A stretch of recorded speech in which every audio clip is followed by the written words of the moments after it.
E aí galera, mais um vídeo para vocês. Primeiro eu quero dar alguns recadinhos rápidos que são importantes também.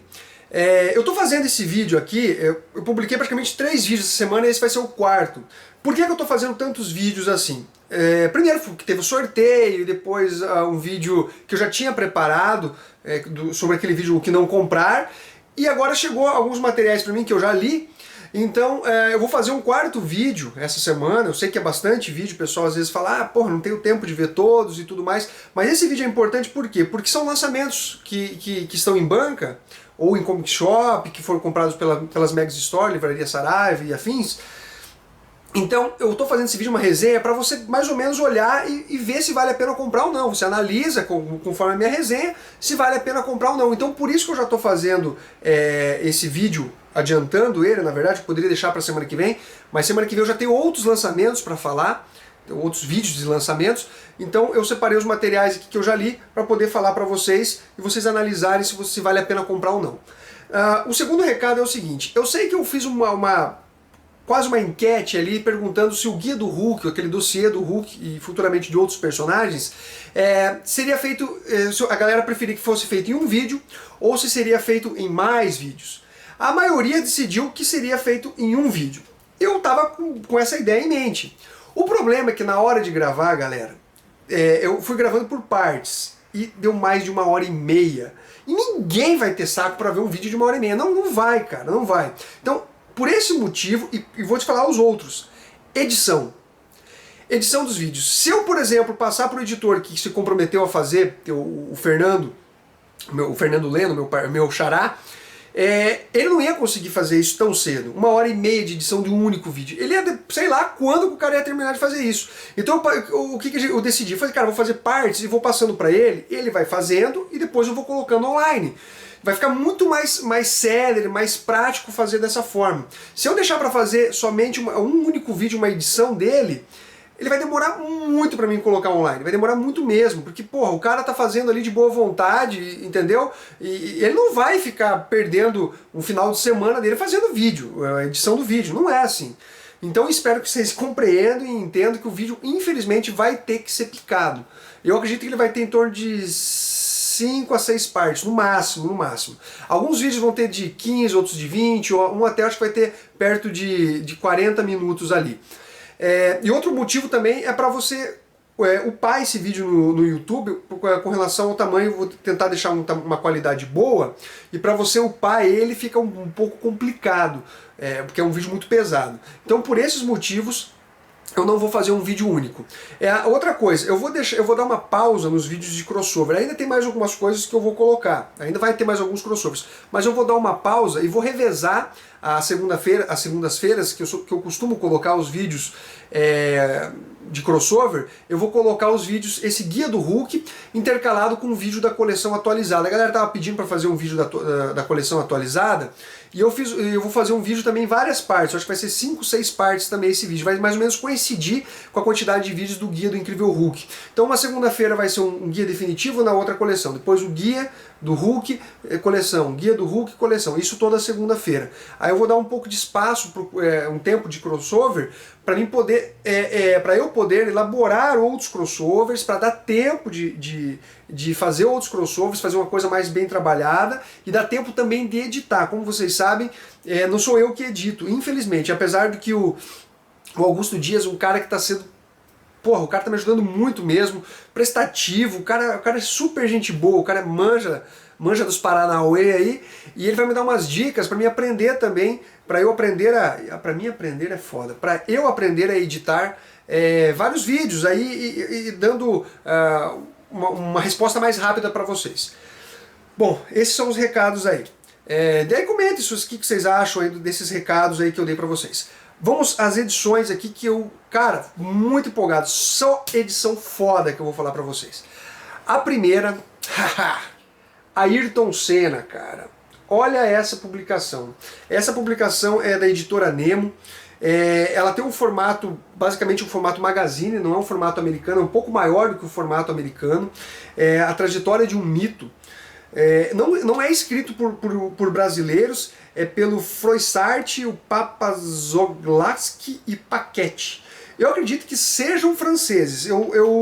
Uma coisa que até eu já vou fazer uma breve crítica para essa edição é com relação à falta de informações aos autores. Quem que são esses caras, da onde que eles vieram, o que eles já publicaram, para você mais ou menos se situar quem são esses caras aqui e qual a confiabilidade que eles vão estar te passando com essa história do Ayrton Senna. Porque obviamente isso aqui é uma história real, né? O nosso mito, que mesmo quem não acompanha a Fórmula 1 ou nunca foi fã de Fórmula 1, sempre assistia ao pelo menos o final da corrida para ver o Ayrton Senna vencendo.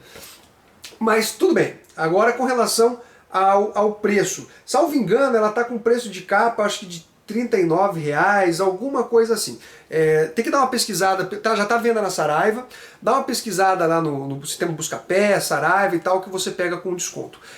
O gibi ele é capa cartonada, mas é uma capa cartonada, parece até um pouco mais grossa, é uma página um pouco diferente da capa cartonada que eu estou acostumado a ver nas outras edições. Com relação à história, bom cara, não que eu seja um mega fã do Ayrton Senna, não sou o típico cara que paga pau pra ele, assim, é viciado em Ayrton Senna. Mas o cara é um ídolo nacional e eu gosto do Ayrton Senna, não tenho aquela paixão como muitos brasileiros têm, mas eu gosto muito do Ayrton Senna. E eu me surpreendi, eu já vi documentários que saíram do Ayrton Senna, já li muita coisa sobre o Ayrton Senna, porque ele é realmente um personagem interessante, ele meio que é um gênio, cara. E aqui teve muita coisa que eu não tinha visto em documentário, que eu não tinha visto em reportagens, em artigos sobre ele. Eu vou mostrar algumas páginas, os desenhos são espetaculares, cara. Assim, você vê, ó, o autor, ele realmente retrata o rosto do Ayrton Senna. Você consegue reconhecer o Ayrton Senna aqui. Olha outros desenhos. Aqui tem algumas coisas bem interessantes. Eu vou comentar uma delas que eu não sabia. O cara que, vamos dizer, apadrinhou, que deu uma orientação para o Ayrton Senna foi o Emerson Fittipaldi. Eu, particularmente, não sabia disso. Foi o Emerson Fittipaldi, que já era campeão do mundo, viu o Ayrton Senna e falou, cara, esse cara é bom, velho, esse cara é foda. E o Ayrton Senna ainda na Fórmula 3, ganhando as categorias de acesso, vamos dizer assim, à Fórmula 1, e ele já estava detonando, ganhando tudo, assim. E daí o Emerson Fittipaldi meio que acolhe ele dá uma orientação para ele. Ele estava, salvo engano, com o mesmo empresário, inclusive, quando o Ayrton Senna começou na Fórmula 1. Então é bem bacana, algumas curiosidades, e aqui tem vários pontos altos da carreira do Ayrton Senna com relação às corridas que são retratadas. Dá mais olhada aqui, galera, com relação às páginas. O gibi, ele tem esse encadernado, são poucas páginas, são 48 páginas. Você fala, cara, 48 páginas parece que é pouco. Mas eu acho que o autor, cara, ele conseguiu, em apenas 48 páginas, reproduzir muita coisa da vida do Ayrton Senna em termos de corrida. Não tem coisa pessoal dele, é mais ele realmente disputando as provas, falando das corridas mais difíceis dele, e aquela relação com o Alain Prost, até com o Piquet, o Nigel Mansell, as corridas que ele fez com aquela chuva, mostrando que o cara é muito engraçado. Ele tá chovendo, ele fala, yes! Tipo, começou a chover, agora eu vou detonar. Cara, eu realmente fiquei muito empolgado com esse álbum aqui, eu gostei bastante. Achei que ele retratou a verdade mesmo com relação ao Ayrton Senna, mostra que o Ayrton Senna também não era um santinho, ele conseguiu botar uma verdade, assim, retratar bem o Ayrton Senna sem ficar afagando o ego dos fãs ali para dar um ar de santidade pro Ayrton Senna. Então, galera, que nota que eu dou para esse material? Outra coisa, ó, é bem legal aqui com relação ao Ayrton Senna, as vitórias, todas as vitórias dele são colocadas aqui. E no final aqui todos os campeonatos que ele ganhou e mais as poles que ele largou lá na frente mesmo. Tá? Que nota que eu dou para esse material aqui? Eu dou um 8,5 para ele. Eu realmente gostei desse material e fica a dica para vocês. É um material de bastante qualidade, uma arte bacana. Em 48 páginas o roteirista conseguiu fazer uma história que realmente prende o leitor. Vamos para o próximo, galera. Um próximo que é este material aqui, Injustiça, que é baseado no game, que é um sucesso mundial. Essa série é publicada pela editora Panini, saiu em capa cartonada, e o papel não é o papel jornal, é Injustiça, Deuses Entre Nós. Os roteiros são de Tom Taylor, os desenhos de Jeremy Hepek. O que trata esse material aqui, que tem 196 páginas e engloba a edição do Injustice, Gods Among Us, da edição 1 à edição 6. São 196 páginas de quadrinho. Aqui trata uma realidade alternativa em que o Superman ele acaba sofrendo algumas coisas com relação à relação dele com a Lois Lane, que faz com que o Superman simplesmente surte, fique doidão, mas é um doidão ainda controlado, tá? É um doidão assim, aparentemente ele está fazendo a coisa certa ainda, ele não está naquela vibe do Imperdoável, que eu já fiz até um review do Mark Waid, em que é um Superman, entre aspas, não é um Superman, mas é um retrato praticamente do Superman, que simplesmente surta e sai destruindo o mundo. Aqui não, aqui a gente tem um Superman que, pelo menos nessas 6 edições, apesar de ele ter saído daquela proposta de bom escoteiro dele, ele tá pegando pesado.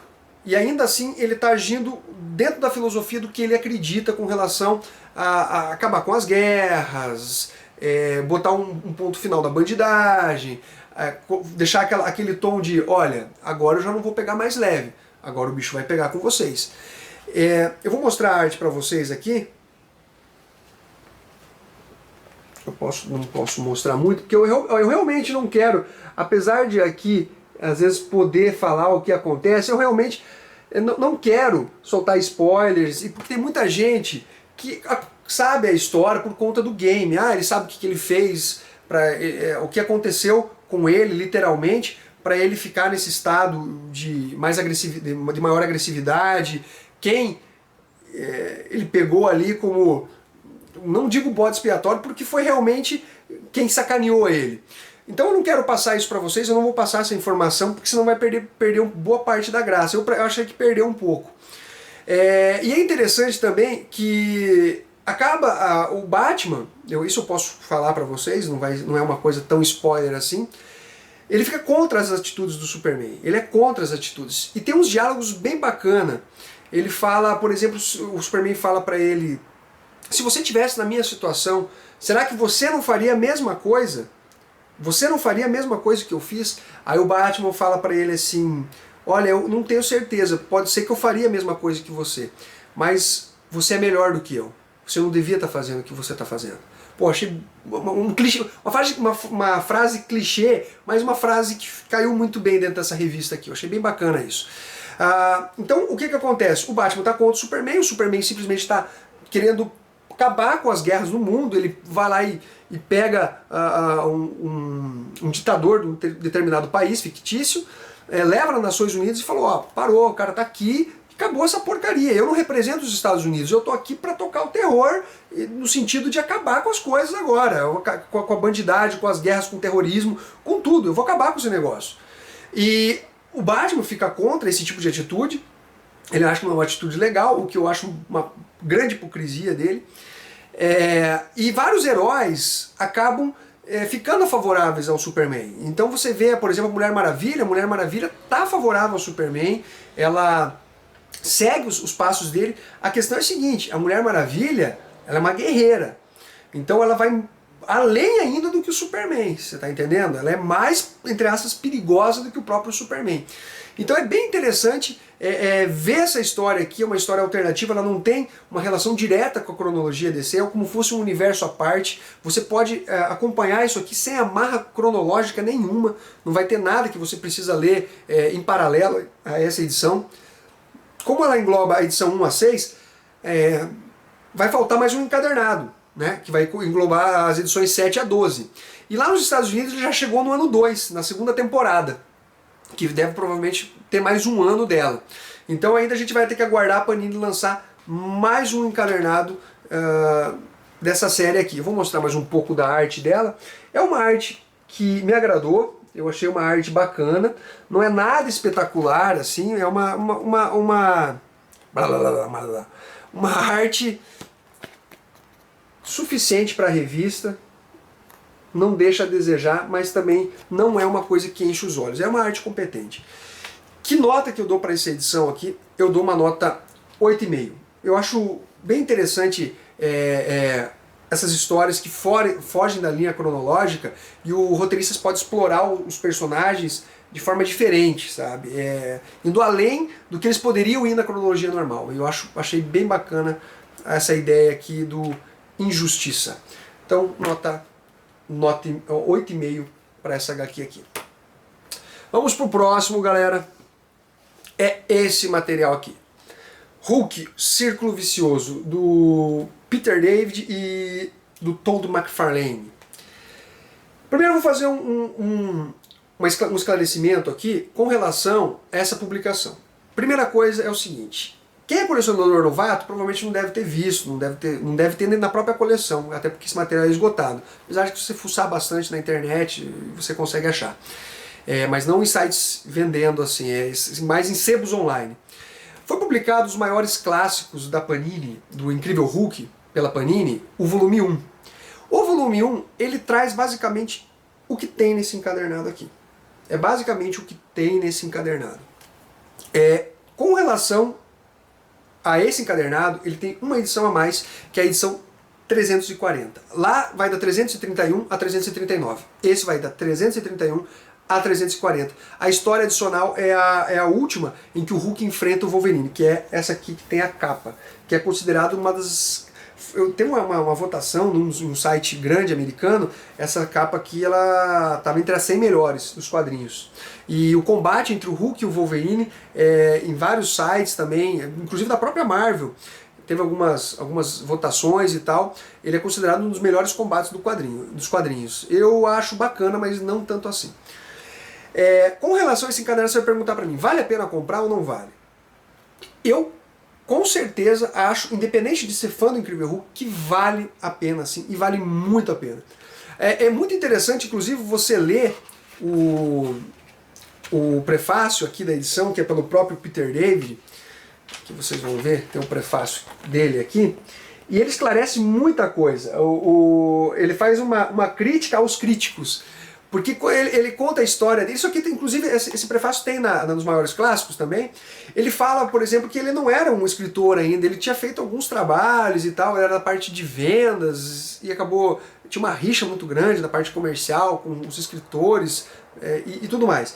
E ele entrou, e ele trouxe o Hulk Cinza, basicamente, né? O Hulk Cinza não surgiu exatamente com ele, mas como ele ganhou carta branca logo depois da passagem do John Byrne pela HQ do Hulk, depois o Al Milgrom assumiu os roteiros, porque o John Byrne saiu meio brigado ali e tudo mais, o Al Milgrom ficou ali como um tapa-buraco, e chamaram o Peter David, e o Peter David também falou, cara, eu vou ficar aí para umas 6 edições, vou fazer o meu trabalho, depois eu vejo o que dá. As 6 primeiras edições eu vou me esforçar bastante, o que vier depois é lucro. E ele pegou e colocou o Hulk Cinza. O Hulk Cinza, como vocês sabem, ele surgiu lá na primeira edição junto na criação do Stan Lee com o Jack Kirby.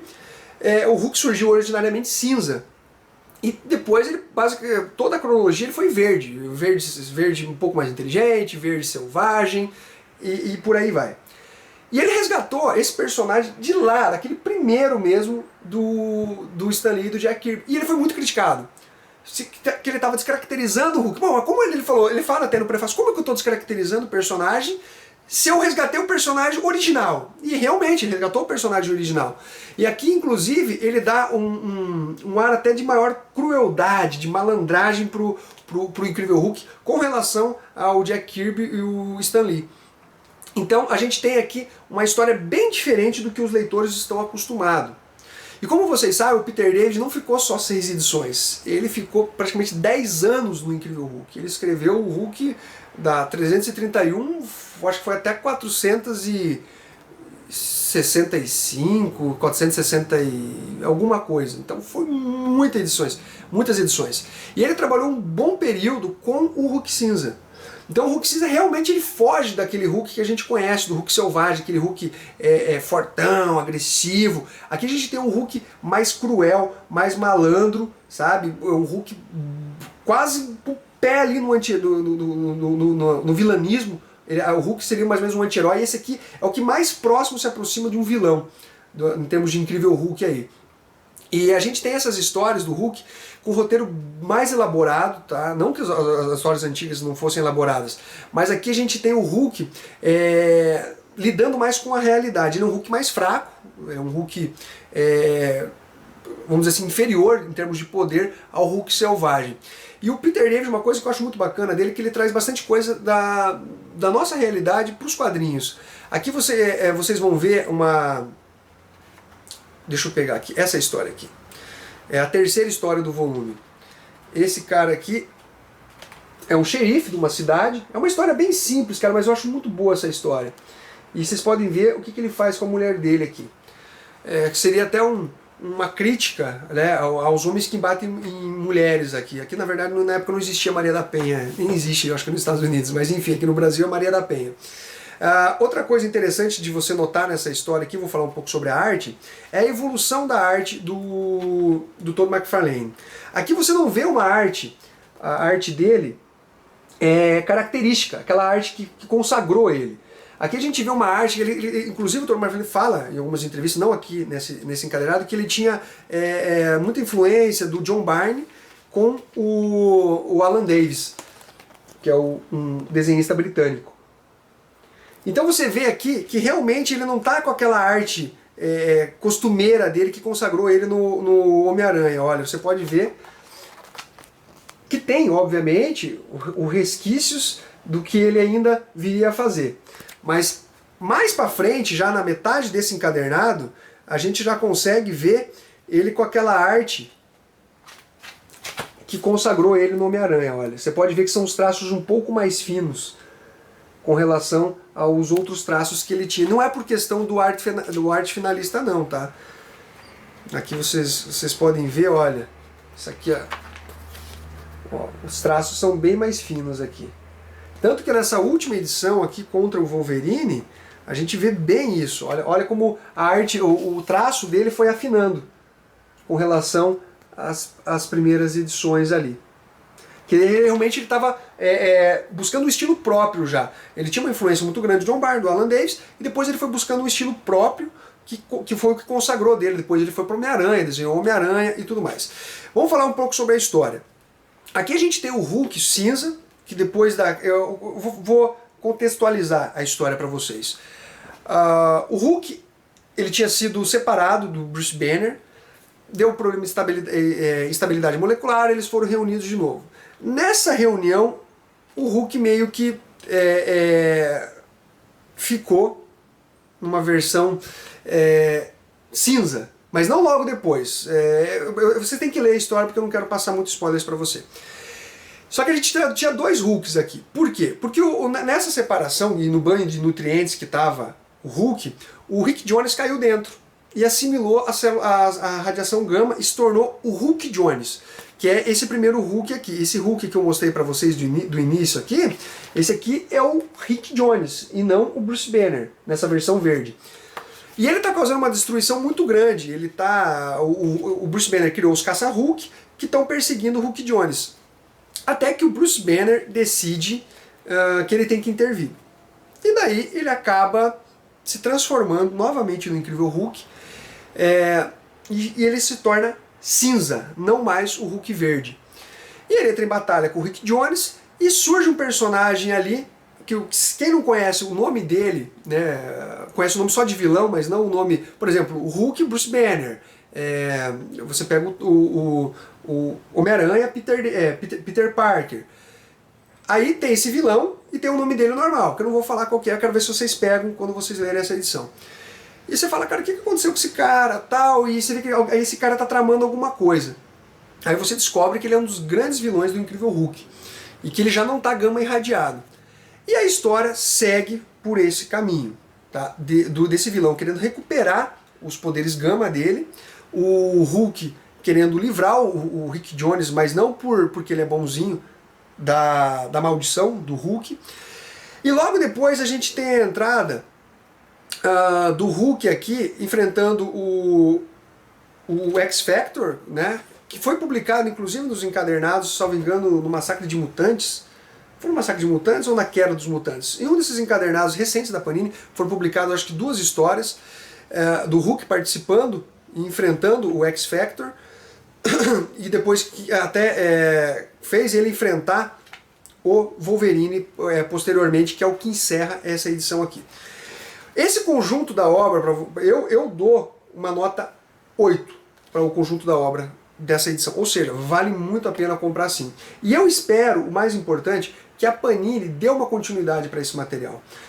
Já que ela fez, não digo a burrada, mas praticamente republicou isso aqui, porque ela tinha lançado já nos maiores clássicos, então que ela dê continuidade a esses encadernados aqui. Salvo engano, para não fechar a série do Peter David, mas para chegar ao que foi publicado nos Estados Unidos, foram 8 volumes semelhantes a esse. Com 8 volumes, ele praticamente pega uma boa parte, uma parte bacaníssima, que foi escrita pelo Peter David, uma fase realmente bem legal dos maiores escritores do Incrível Hulk. Então, galerinha, é isso daí por hoje. Acho que o vídeo ficou um pouco grande, mas vale a pena ver. Um abraço para todo mundo, curta, compartilhe e deixe o seu comentário aí. Até mais!